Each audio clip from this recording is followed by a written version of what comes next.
even as an engineer, if you understand that your ability to persuade is going to have a significant impact on your personal success, you should invest in it.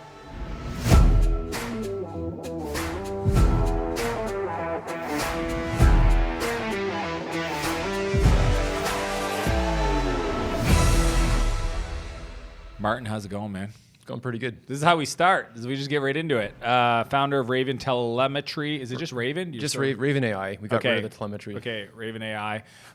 Creator of some of my favorite swag. I told you that. Oh, yeah, there you go. Thank you so much for that. Extra tight. You asked for extra small, right? I did, yeah. It was so tight that I had to give it to my wife, and she is more than happy to take the gift. What is it you guys do today? Because I know you guys do augmented AI. Is there management involved?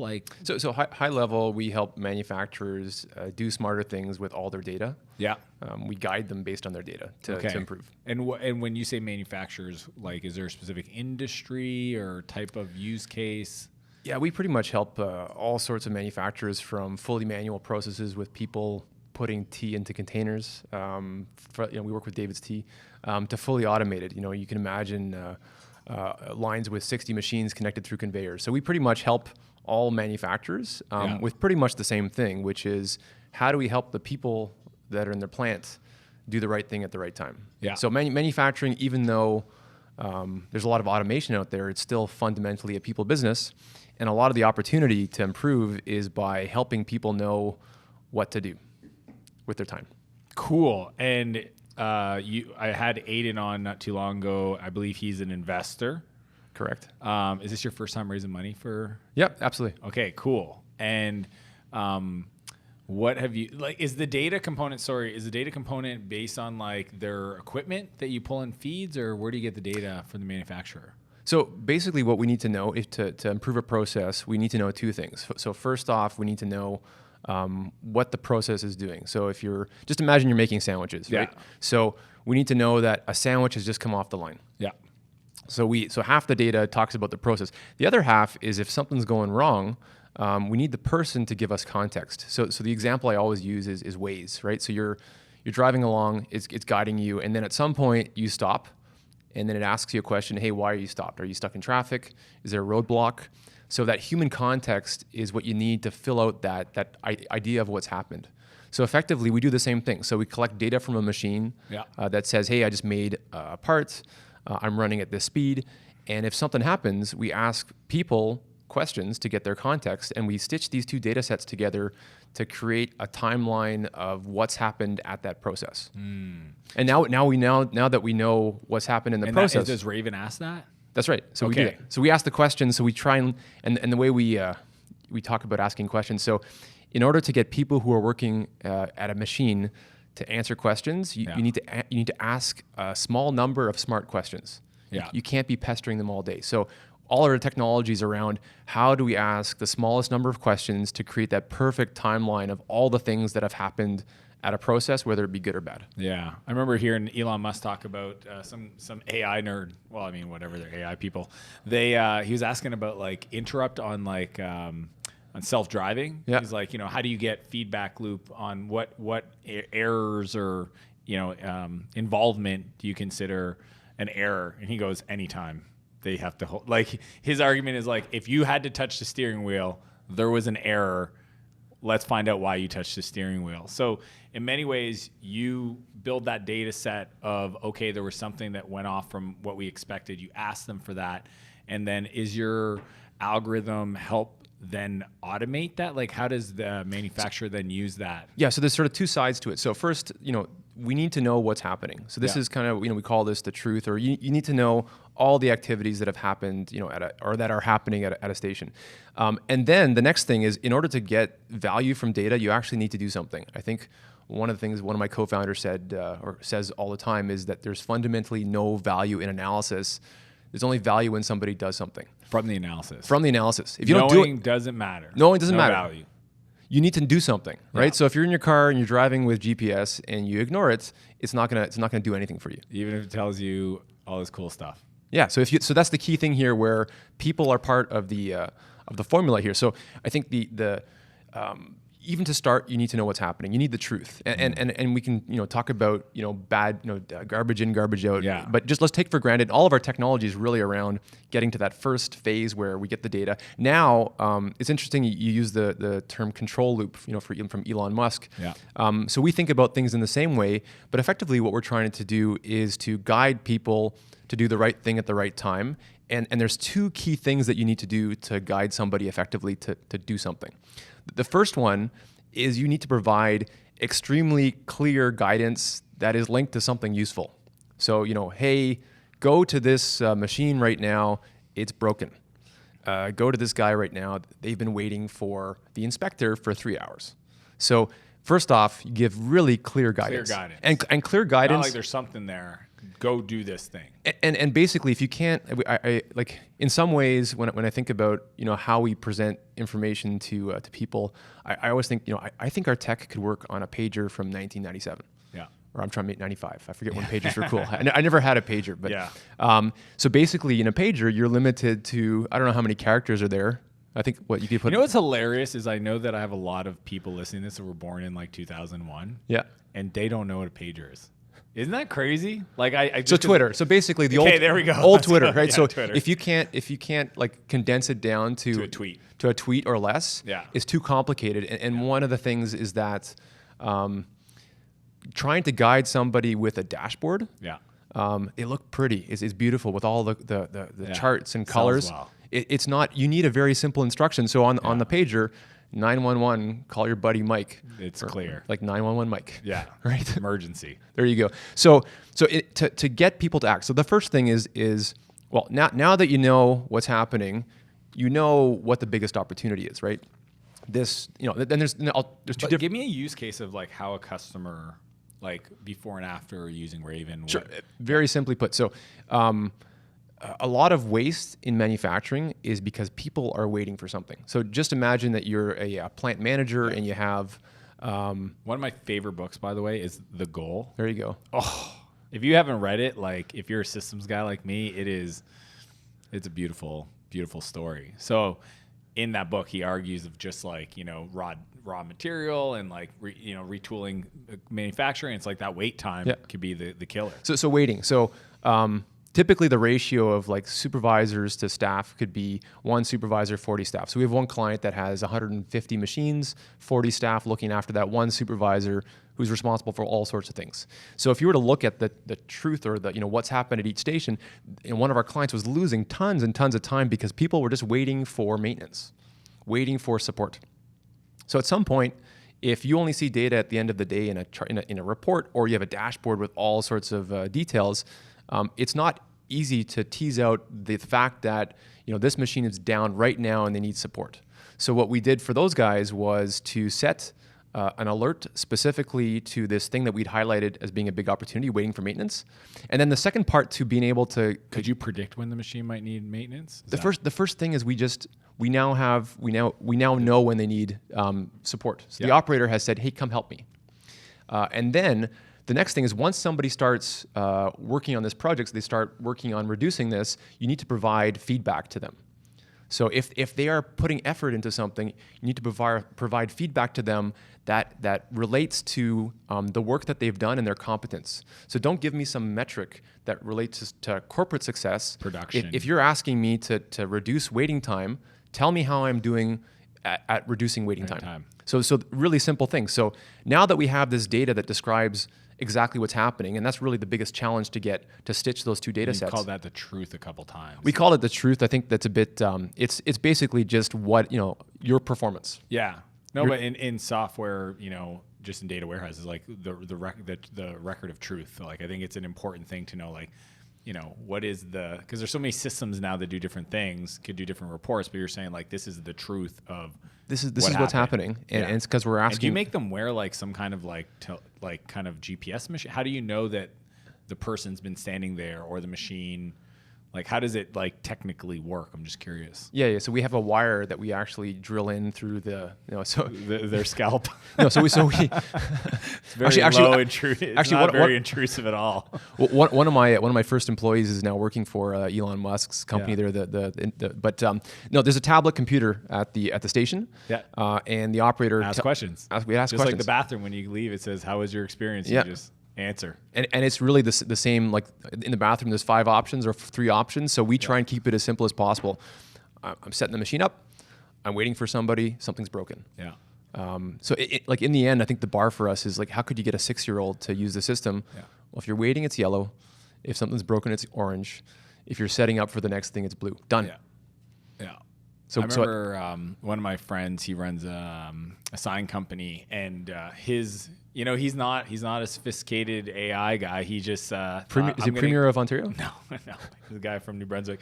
He just gave everybody pedometers, like Fitbits essentially, and then he looked at who was walking the most. That was his process of saying, we just need to reconfigure our shop floor, and our feedback loop is, you need to walk less per shift. And it was just such a beautifully simple, and like, this is a not sophisticated software person, and he's telling me this, and I'm just like, See, you know what I would do? I would put that on the supervisor, and I want to see them walk more. why walk more? I want to see that they're out there on the shop floor. For the supervisor. For the supervisor. Yes, so yeah. I'd love to see them walk laps. Okay, because you know that if supervisors are walking, they're unblocking their team, and that is... It's by default is the best behavior. I remember. So leading indicator, yeah. So I started my career in manufacturing. So I'm a high tech guy, but I spent 3 years in manufacturing. And I remember my plant manager, guy named Alfredo. At some point, I was mentioning some process thing I wanted to improve. He says, Martin, I want you to learn all 200 names of the people in the plant, and then you can come talk to me about your process improvements. Which was like my first experience as I'm a high tech guy, engineer, telecom, and all that. But I spent 3 years in manufacturing for a company called Blinds to Go, and that experience is really what made me found Raven, and sort of changed my view of manufacturing and just and leadership as well. That was a really neat experience for me personally. And you did that. I saw that, and that was like the first thing you ever did. So absolutely. So in 2003, so I was lined up for a career in telecom. Yeah. So I worked for JDS Uniphase during the boom where they were doubling in staff. Every year over year, but when I graduated, telecom was going down, and I got recruited by Blinds to Go, a blind company, and a pretty amazing company back then. One of the neatest things that they do with their teams is that when you start, regardless of your role in the company, you have to go sell blinds in a blind store, full time. Do they own the blind stores? They own all the blind stores. They have 100 stores. So I was sent to Totowa, New Jersey. I was there for 6 weeks. I remember the first few weeks there, calling my wife and saying, like, this is ridiculous. Our girlfriend at the time, like, so what am I doing here? I'm an engineer from McGill. What am I doing selling blinds? And then and it's pretty interesting, having never sold retail, to go in and sort of see it firsthand. Yeah. Go on the other end, the other side of the conversation. Other side of the conversation, but also, at some point I had, because I know that I'm there until I do well. I think they wanted us to hit. Oh, so it wasn't like 6 weeks. It was like no. Do some volume of sales. You were supposed to. I think that the rough target was top 3 in the region, and some people were there for a year. But in the first week, so I'm thinking, okay, so I need to sell as much as possible. So some people would stay doing this if they were like CF, like finance. 100%. They had Harvard MBAs running their stores. So it's just their approach to getting you to understand the front lines of the business is genius. Yeah. Brilliant. So the first week I'm there, never having sold retail. And I remember I had one customer come in and they priced out $3,000 of blinds. And I'm like, okay, sweet. This can be an awesome week. And they say, Martin, I'll be right back. And it's like, they didn't come back. Oh yeah. And then my boss comes over and says, Martin, what happened? I said, what do you mean? Like they said they're gonna be right back. They're going next door for a coffee. And there's 2 of them, 2 women who had it priced out. And so I said, no. I forget his name, but they're coming back for sure. And then I see them walking by to their cars, and I go up to the front like a puppy dog in the window and going like, you're not coming back in? He said, Martin, they're not coming back. So it was really interesting to so he started teaching me about, as you're selling, first off, if they walk into a blind store, they're there to buy blinds. Yeah. So if they don't, so you should be converting 90% of people coming Yeah. in. So he started teaching me about, how do you, you close off, the objections and all that. But I think that experience, basically getting boot camp in sales, like now I'm effectively a sales guy for Raven. Yeah. That really struck Team, capital, customers, everything, recruiting. And that struck me. And then going to the plants and working as an engineer and at some point I was a supervisor. I had 50 staff there on the shop floor. Wow. Now you understood the consequence of, building the wrong product, it being late. Yeah. Like one of the worst things is if you make a blind and it's like 1 inch too big because you screwed up the measurements. And as an engineer, like I should not screw up measurements, right? So so then they bring it home and they try and put it in and it doesn't fit. So that experience was really interesting on multiple levels. And how have you brought that to Raven? I think what that gave me early on was understanding how important sales was, how important the customer was, and I think in all the things that I've done since then, thinking about the customer first, and then also as a in setting up Raven, a lot of what I do is I tell stories and I'm trying to persuade persuade a customer to try us out. I try to persuade a customer to take action. Like I said, we're not at the plant, an investor and staff and all that. But I think the understanding the power of persuasion, where in school as an engineer, it's not necessarily valued.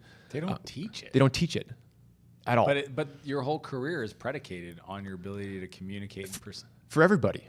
Yeah, it's so funny that they don't. I was just in a previous episode, I interviewed one of the vice presidents of sales at Ripple that sold to Salesforce, and this guy David Premier, and he speaks at Harvard on sales because they don't teach it. No, and it's just so crazy because it's such an impactful required skill. But it's interesting in Ottawa the Fresh Founders crew, which I know you know of. That's how I got indoctrinated. They flew me out like 7 years ago, and it's been that crew's been around for now I think 10, 11 years, and it's kind of neat to see what it's become. But I think all of us recognize that, especially for us founders and CEOs, that it's really sales runs everything. That's what builds business. Mm-hmm. It's not devaluing what engineers bring to it. But it's just build the product. You need to build the product. So like whenever whenever there's a good book out there, one good book that was sort of making the rounds was a book called Pitch Anything by Oren Klaff. Yeah. Fantastic book. Very direct. His approach to pitching is very. But at some point I'm reading the book and thinking like, if I do this wrong, I can get punched in the face. Yeah, like it's. But if I do it right, it's gonna be super fun. It's gonna be magical. Yeah, it's interesting. Just his how he views things. So at some point, I think my buddy Paul. Was sort of describing the book, how basically all the things that he's been doing, it sort of captures it pretty clearly, and it just works. So one of the things is when I go to a meeting and they say, hey, Mr. Cloake, please sit here in the waiting room. We'll be right with you. And in the book it says, never do that, never sit down, and never stay in the waiting room. So you don't sit down. You don't stay in the waiting room. You walk around like it's your home. So I'm walking around here. I think at some point I was at Omer's. So like I'm not sitting down and I'm not staying in the boardroom because the book told me not to, and it's fun. But yeah, so we Influenced by Robert Cialdini. There's a bunch of books here. Such a great book, micro commitments. So that's the kind of thing here where even as an engineer, if you understand that your ability to persuade is going to have a significant impact on your personal success. Yeah. Like you should invest in it, and it's blows my mind that's not valued and in more. Today's world, you said you have a co-founder. Yeah, is he the AI algorithm? That's person? right. So Braden did his PhD at Institute for Aerospace Studies in Toronto. So he was doing unmanned navigation of vehicles. Wow. So he's the. It's really I always say how lucky I am to have paired up with Braden. We complement each other very well. Yeah. And after I think 4 years now, we still get along and I'm trying to think of other people I've collaborated with for 4 years, but I'm not the easiest guy to get along with, and we found we complement each other very well, and maybe it's doing CrossFit every day at lunch that we can get out our. He gets it, yeah. Yeah. What have you learned about the sales process? 'Cause I remember last time we were chatting over lunch, you know, you're saying, well, this is the way I like to approach calls and I get them to make commitments. What have you learned about selling technology that other founders can learn? I think one of the things that I find works well and sort of fits well with sort of my personality, and maybe I'll preface this where I think going back to my experience selling in the blind store, in the end, everybody figured out how to sell blinds. It may have taken them a year. I think one of the things that people think is that you need to have a skill set to sell.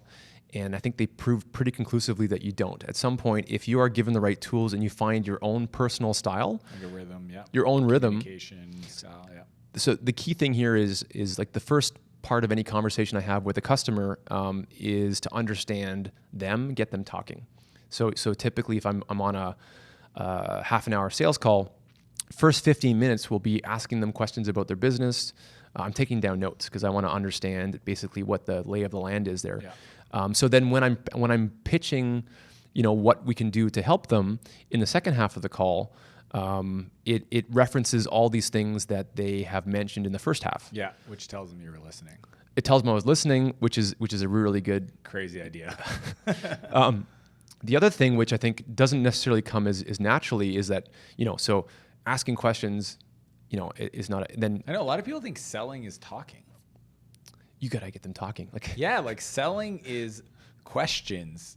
They'll sell themselves into the deal based on your questions. yeah. You know? So sometimes the best thing, especially if you're in a room with a bunch of people and you know you have them, and like if I'm Shut up. just Yeah. let them talk. Don't And lose if they're it. talking, then you just let the silence sit. Let it sit. It's okay. Yeah. They will fill that silence. They will fill that silence.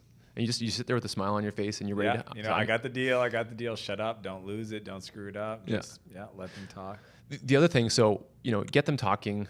If you know, somebody should develop an app where basically like it tells salespeople if they have gone over the 50% mark of. Well, I haven't seen Chorus or Gong. No. Oh my gosh, the AI. I mean, it's AI. It's essentially they analyze sales calls, automate it in an automated fashion, and this is even cooler. Not only will it tell you what percent your reps, your sellers are talking versus the prospect, you can set up keywords where it'll email you as a sales manager to tell you if they did or didn't say words.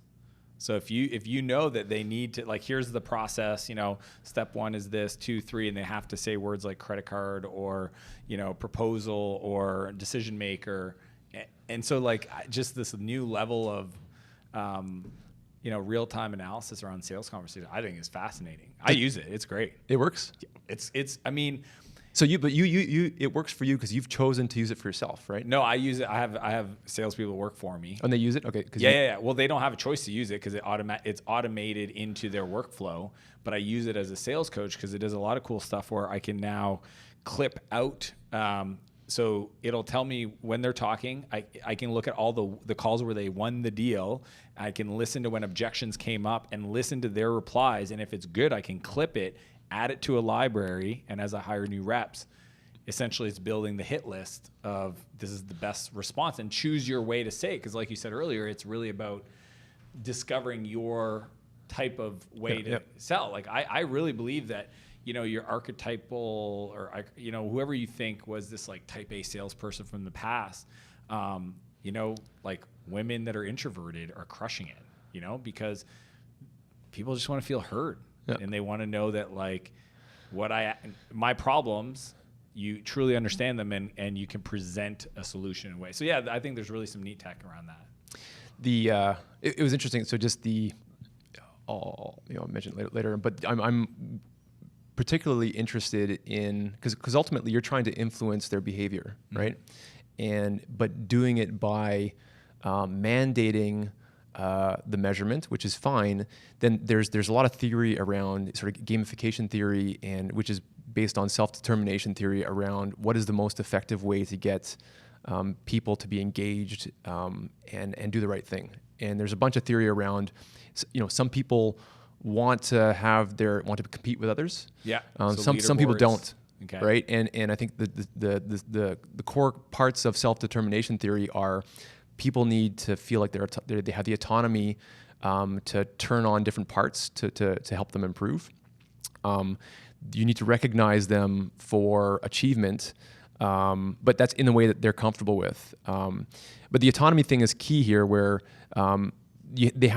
people have to feel like they have the ability to apply their own strategy to make things better or worse, versus mandating that strategy. And in gamification, I think it's not a game if you're forced to play it.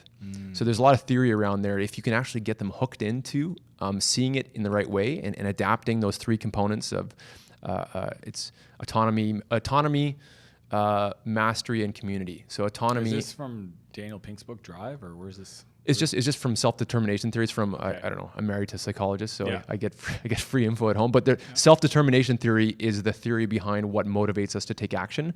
A lot of gamification is based off of self-determination theory. Do you use some of this in the product to help your customers? Absolutely. And how does that show up in your product? So at some point, if there's options to have a leaderboard or not having a leaderboard here, you don't just put everybody on the leaderboard. Okay. At some point, give people the ability to get feedback in a way that works Private? best for them, private. Okay. So I think that's really important here. Where if you're trying to move, an entire plant here, you don't just want to motivate the top 2%. This is true for any business. If you just motivate the top 10%, that may even have a negative impact on the rest. So if you're trying to move everybody, similar to, I don't know if you ever heard of Peloton, the Peloton bike? It's funny you mentioned that. At the hotel I'm at, they have one in the gym, and I've done 3 days in a row. It's fantastic. First time. Yeah, and it's like I got high-fived the other day. Oh, yeah? Somebody was like this, and I'm like, but I was watching a replay class, but I guess it was somebody that saw me doing we were both doing it at the same time. And like the leaderboard, the interface, I'm a data nerd too, so it's like, oh my gosh, this is really good. She's like, minimum output should be this, and I'm like, game on. Yeah, so some people want. So I want to I think right now if I go like a lunatic and almost kill myself, Yeah. I can be in the top 1%. Yeah. So then I'm going on, or I want to beat myself, my previous score. But some people don't necessarily want to be competing. They just want to see themselves. Yeah. Right. I want to beat people who have annoying names. Yeah. There's a name. I thought maybe it was like Hamburger or something. I was like, what are you? What? Yeah. Hamburger 25. I just don't like you. That guy. I'm gonna beat you. Yeah. All he does is ride Peloton all day. But it's Piss people off. addictive here. But there's been points here where I'm almost passed out on the bike because I just want it so bad. Yeah. It's so much fun. So you're saying it works for some people, other people that might actually have a negative consequence because they might just opt out of playing the Absolutely. game. And then if you're trying to move like the whole group, you need to think about how to make it adaptable for the whole group, right? So, a video game that's just impossible, people aren't going to play. So the mastery component of this self-determination theory is recognizing when you've reached a new level, right? So your new level may be different. Like, do you CrossFit? Yeah, Yeah. sure. So I go CrossFit all the time, but you're probably lifting more than me. Mm-hmm. So, but if I get recognized personally, to see that, hey, I got a new PR for deadlift. That's what I love about CrossFit. It's compete every day, but it's compete against yourself. There is the group component, but then they do celebrate the individual PRs, right? Yeah. Or there's things that, so the assault bike, I love the assault bike. That's my thing. That's your I'll jam. battle you in the assault bike, Yeah, the but devil's you're bike. what? The devil's bike. I they love, call it. yeah. If you want to know what it feels like to have energy sucked out of your body, go get on an assault bike and crank it for a minute straight, nonstop. Love the assault bike. I go on it right. I'm actually missing the assault bike today. It's cardio Wednesdays. So, but Missed out. love that. And what's an example of like a company that before they use your product and kind of is it throughput that you guys help people increase? What's the There's for manufacturers typically there's sort of two main things that they're trying to improve. The first one is reduce defects? reduce the amount of time they're spending not producing parts. Okay, so labor costs, More output. So people are yeah. going into a plant. Yeah. And then they leave. How much stuff came out? What's the ratio of effort put in by people and people to output? Yeah. people to output? So then, if the demand is fixed, then it's a cost reduction. If you're not able to keep up with demand, then it's increasing top line. Yeah. And so we work with one of our biggest clients is Danaher. One of our Danaher plants increased output by close to 20% in the first year of using Raven. And again, we provided the information. They're the ones who took action. They're the ones who actually fixed things.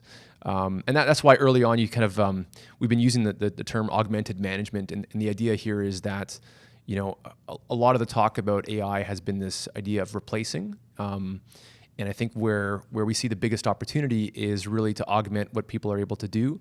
How do you get them away from Excel? The Go player with the computer versus just the computer, right? Like that's right. They can get there. They become better Go players because of the computer. 100%. It'll always beat just the computer. It's the person plus the AI will always beat the AI. Plus, like in manufacturing, that Go player is spending 80% of their time filling out Excel reports, printing them off, and sticking them on whiteboards.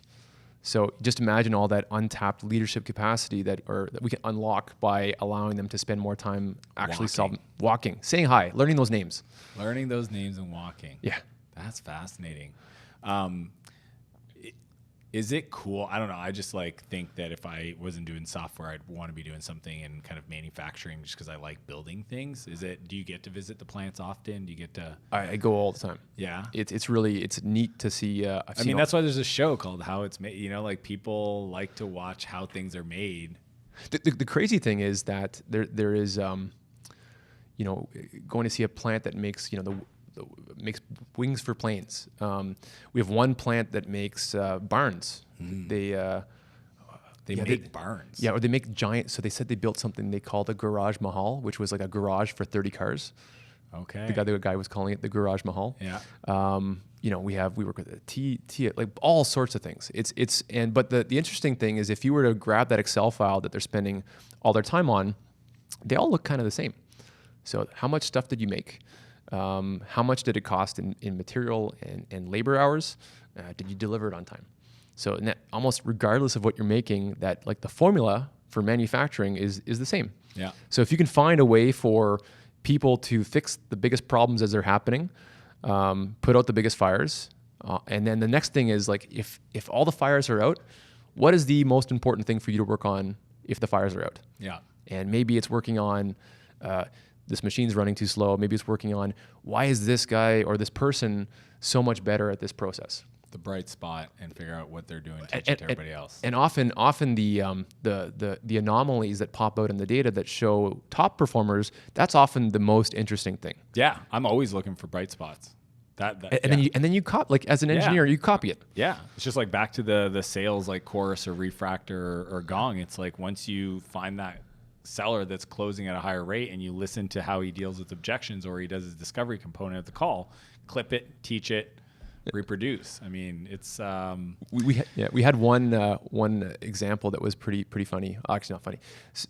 So one client that when in manufacturing you have to set up for another job. So just imagine you have like your machine is configured for a certain thing, output, you got to reconfigure, and then you're making the next thing, so you have to change the machine. So this one operator was able to set it up twice as fast. And so the client didn't know it until we were helping them. So we got the truth of their data. And then they said, go see what's up. What are they doing? So they went over and saw the operator had this giant drum, and he had it tipped over in super dangerous, unbelievably dangerous. But because he had this drum tipped over, he could actually spool this wire and do this thing, this operation at the same time as doing another operation. So first off, they said, that's super dangerous, but hold on, why don't we design a little fixture to help you tip it, right? And then you roll that out to the whole plant. So that was kind of interesting where, they saw something that was super ingenious, super dangerous. Yeah. But, that actually changed the process where, typically if you're just looking at, the dashboard, you wouldn't see that in a dashboard. You wouldn't see that in the daily performance because you'd probably pay attention to the worst one, right? Yeah. That's really cool when we see that, like that's where you're going to get that step increase. It's creative. This is what I find fascinating about AI is it's going to get creative regardless of biases or predetermined, like it's just going to look for patterns, and that's where we're going to get these step functions of improvements, not these linear kind of paths. And you are helping your customers figure that out. But it's still it's the sharing. It's enabling sharing knowledge rather than creating this new ability. Do you see that movie with the guy who scaled that mountain by without Alex Honnold, and it was called, I don't know, but man, my My midsections were tingling the whole time I was doing Okay, that but climb. so what's interesting here is that so he climbed with basically like the only modern equipment he had was maybe the shoe. Jared, what was it? Alex Honnold? Yeah, what was the name of movie the called? movie? Oh, the name of the movie is, geez, guys. Come on, man. You watch all those movies. Free Climber. Free Climber. Free solo. Okay. Free Solo. So free solo. So I read this article that was describing how what he did was amazing, but like that could have been done 200 years ago. So the only modern equipment he used was maybe a better shoe, right? But what was powerful was the fact that now with information technology, he had access to all the best techniques and tricks and knowledge. So the idea is that it's not that AI is going to be necessarily generating new knowledge, but enabling us to find those ingenious ideas and concepts from people and spread it more efficiently. And I thought that was really transitions. Yeah, that's a good point. So I think people are thinking, oh, just throw the data in it and it'll tell us what to do. And that's really not where the biggest opportunity is. The biggest opportunity is, taking all the things that we have found out and sharing that knowledge more freely. That makes a lot of sense. Martin, when you look back over the last 4 years and just, your career as somebody that's been responsible for like 50 plus people in the manufacturing and leading this business so far, from a personal point of view, leadership, character, who have you needed to become to be, the CEO that gets to run this company today? From a just like personal growth point of view. I would say, I think one of the things that I learned pretty quick, when I first had people reporting to me is that when you're in a leadership position, you are effectively responsible to act a certain way. It's not that you need to be an actor, but that you have a duty to behave a certain way. One of